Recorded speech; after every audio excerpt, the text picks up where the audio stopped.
Assalamualaikum warahmatullahi wabarakatuh. Waalaikumsalam warahmatullahi wabarakatuh. Sebelumnya kami dari kelompok 3 SPAI akan mempresentasikan mengenai fenomena gangguan disosiatif possession stress disorder menurut pandangan ulama serta implikasi dalam praktik medis. Sebelumnya izinkan kami memperkenalkan diri, mulai dari sebelah kanan. Perkenalkan, saya Ismi Siti Sada dengan NIM 22602 dari kelas 5C. Perkenalkan, saya Widian Fadila dengan NIM 2201608 dari kelas 5C. Perkenalkan, nama saya Regina Alfiani dengan NIM 2208083 dari kelas 5C. Perkenalkan, nama saya Ilashwa Purnama dengan NIM 2206165 dari kelas 5C. Perkenalkan, saya Ismi Sabila dengan NIM 2206344 dari kelas 5C. Perkenalkan, nama saya Muhammad Mariska dengan NIM 2201962 dari kelas 5C.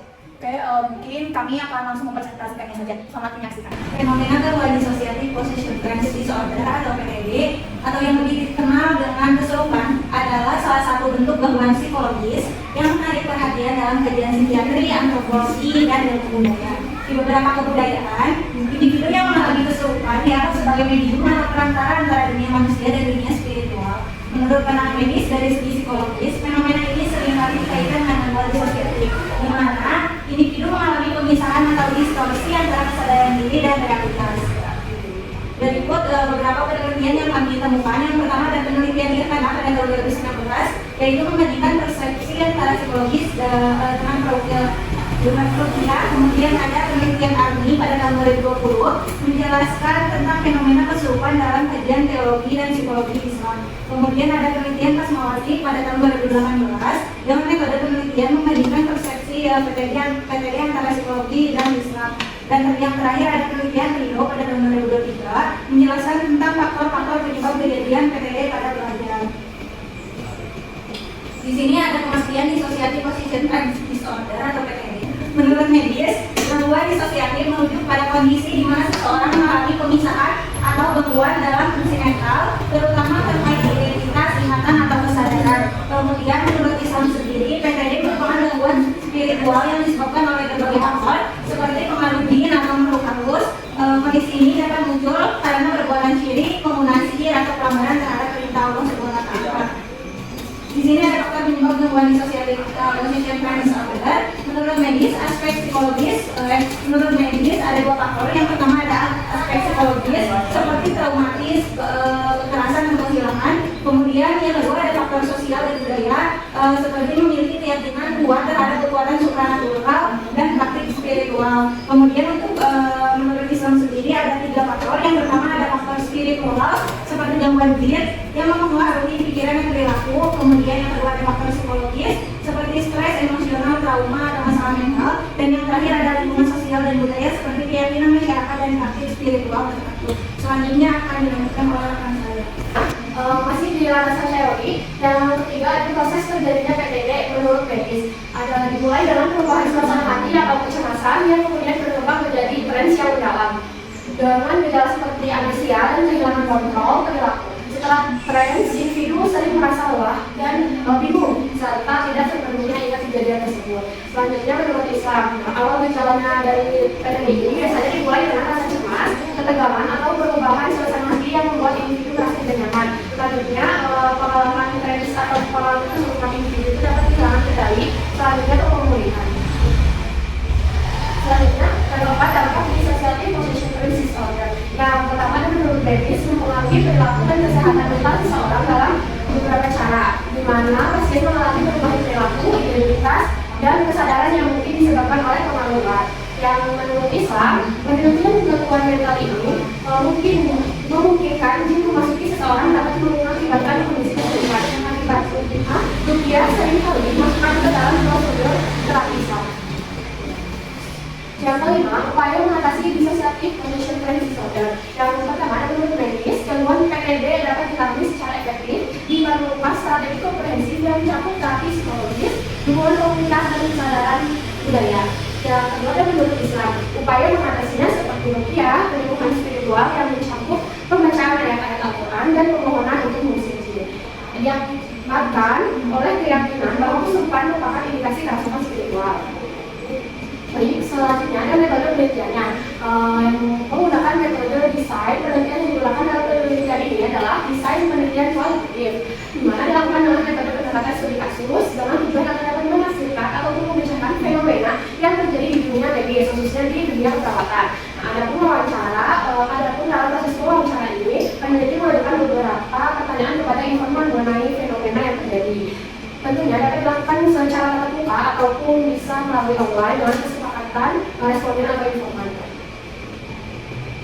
Selanjutnya ada partisipan. Di sini kami memanggil ulama dan tenaga medis. Yang pertama ada ulama Kiai Haji Dr. Andes Afif Abdul Latif MAG, pemimpin Pondok Pesantren Atahiyah. Yang kedua ada Dr. Andes Kiai Haji Abdul Rahman Ismail, pimpinan Pondok Pesantren Salafiyah Miftahul Jannah. Tenaga medisnya kami memanggil juga. Yang pertama ada Muhammad Zamzam Rajab Awaludin AMBK, perawat di Rumah Sakit Atisu dan Dokter Penjagaan. Yang kedua ada Dr. Haji Bella Amaliani MMRS, dokter kepala Puskesmas Kota Kaler. Yang ketiga ada Asri Nur Fatwa, sarjana psikologi, psikolog pengajar Pondok Pesantren Modern Al-Islam Cirebon. Baik, di sini saya akan menjelaskan mengenai hasil wawancara yang telah kami lakukan. Yang pertama, narasumber yang pertama yaitu adalah Bapak Kiai Haji Dr. Andes Afif Abdul Latif MAG. Beliau berpendapat bahwa gejala jiwa itu ada yang normal dan ada yang tidak normal. Contohnya, kerasukan merupakan gejala jiwa yang tidak normal dari gejala jiwa yang biasanya beliau temui.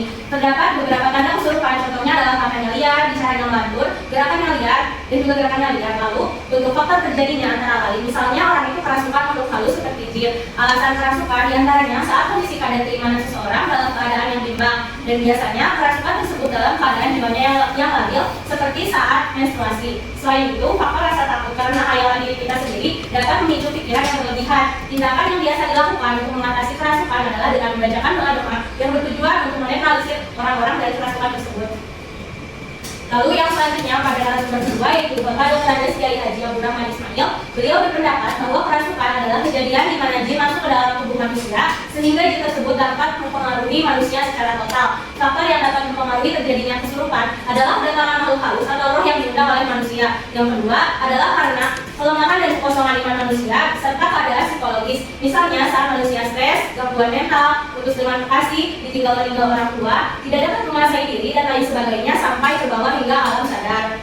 Gejala yang muncul biasanya akan menangis berlebihan, mengurung diri, dibacakan ayat Al-Quran dan Al-Qiyah malah semakin histeris dan meronta, lalu bisa memukul bahkan bisa sampai merusak. Cara mengatasi kerasukan biasanya dengan dibacakan ke telinga beberapa doa khusus untuk yang kerasukan jin.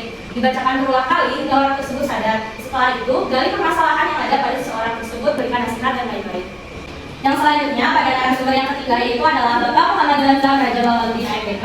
Beliau berpendapat bahwa seseorang yang mengalami fenomena position trance disorder tidak dapat dikaitkan dengan hal mistis, kondisi tubuh yang lemas, kelelahan, dan kosong yang dapat menyebabkan mudah terisolasi atau terinfeksi dengan hal-hal yang mistis. Position trance disorder disebabkan oleh beberapa faktor, diantaranya faktor genetik, faktor lingkungan yang buruk, lalu ada faktor stres seperti depresi, murung, cemas, asosiatif, dan pasif. Selanjutnya itu faktor spiritual, di mana seseorang tidak memiliki spiritual yang baik dapat terkena PTD. Lalu ada faktor ekonomi, penggunaan obat terlarang dan trauma masa lalu. Yang selanjutnya dalam menyelesaikan kasus seperti ini biasanya dilakukan inform konsen terlebih dahulu, lalu digali lebih lanjut mengenai kebiasaan sehari-hari sehingga nantinya dapat diketahui alasan pasien tersebut terkena position trance disorder. Yang selanjutnya narasumber yang keempat yaitu Ibu Dr. Haji Mela Amaliani MMRS. Beliau berpendapat bahwa dalam pandangan medis salah satu sebab dari kerasukan atau position trance disorder adalah kelelahan, dehidrasi, kekurangan gizi, dan stres. Position trance disorder ini merupakan gangguan mental, namun fisik juga dapat berpengaruh terhadap gangguan mental seseorang. Dehidrasi dapat membuat seseorang blank sehingga kita mudah lupa dan kerasukan bahkan sampai bisa stroke. Gejala position trance disorder ini biasanya pusing, tidak bisa membedakan ketinggian kadar maya, kekurangan oksigen, kejang, dan menangis. Untuk penanganannya sendiri bisa dilihat dari penyebab position trance disorder. Jika karena kekurangan cairan bisa langsung diberi tindakan infus, dan jika karena masalah kejiwaan bisa diberikan obat sebagai psikosomatisnya. Seseorang yang mengalami PTD yang berkepanjangan berarti dia tidak dapat menata pola hidup dan mengelola hidupnya sendiri. Oke, untuk hasil wawancara selanjutnya yaitu yang terakhir dari seorang psikolog bernama Ibu Asri Nur Fatwa SC. Beliau berpendapat bahwa kerasukan dapat terjadi karena adanya kepercayaan terhadap makhluk halus yang mendalam, tapi dari segi medisnya itu didorong dengan faktor-faktor, entah itu sedang kecapean atau mungkin mempunyai pikiran yang berat. PTD ini merupakan gangguan mental, namun kategorinya dengan kondisi PTD ini lebih ke negosiatifnya, di mana seseorang memiliki energi emosi yang kuat untuk melarikan diri sehingga dia tidak mau melaksanakan atau menjadi dirinya sendiri dan akhirnya digantikan oleh orang lain. Tanda-tanda PTD adalah ketika dibacakan ayat suci Al-Quran, seseorang itu tidak relate. Dalam ilmu psikolog, dalam mengatasi PTD ini biasanya dilakukan dengan hipnotis, yang dimana awalnya harus ada komunikasi yang baik antara psikiater dan klien.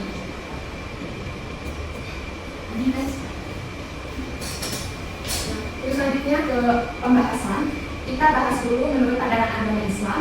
Sebagai seorang muslim yang taat akan perintah Allah Subhanahu wa Ta'ala, maka diwajibkan untuk mengimani 6 rukun iman, yang mana salah satu di antaranya adalah beriman terhadap hal-hal yang gaib.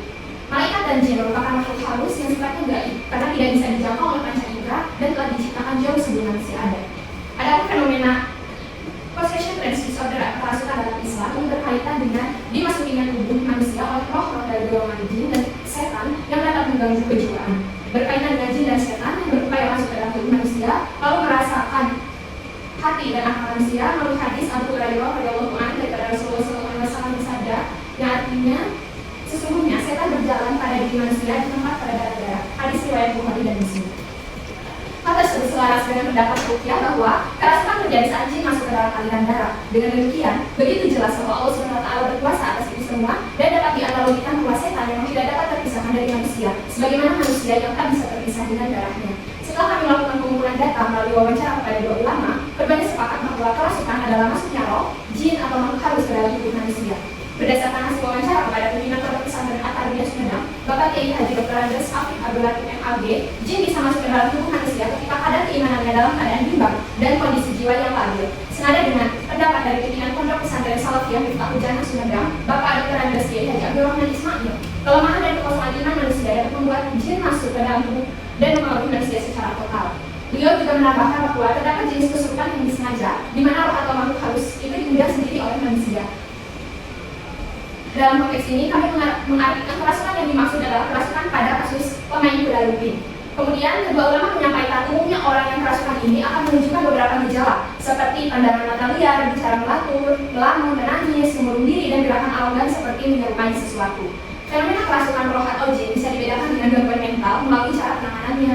Pada kasus kerasukan, akan terdapat reaksi melawan ketika dibacakan ayat-ayat suci Al-Quran ataupun ayat-ayat Ruqyah. Kejadian kerasukan dapat berdampak pada fisik dan juga seseorang.